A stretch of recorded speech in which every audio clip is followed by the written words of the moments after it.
If you want to watch the first part of this video, please click the link in the description box. Welcome back. It's been a month that I have started the process of making the apple cider vinegar. I have been stirring the mixture every 2 to 3 days.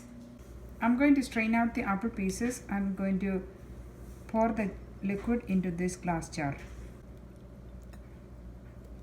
I've used the strainer as well as the cheesecloth to drain out the liquid. Now I got the jar full with the apple cider vinegar.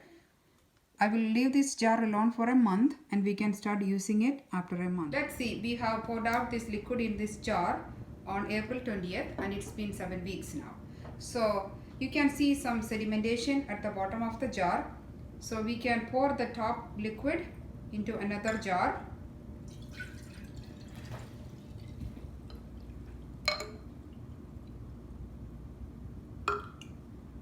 We can start using this apple cider vinegar now. You can either drink it by itself, about 1 to 2 tablespoons.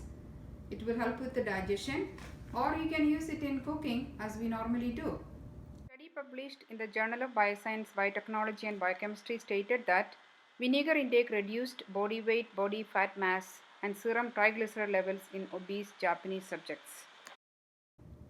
Thank you for watching. If you liked my video and enjoyed it, give it a try and subscribe to my channel too. Thank you.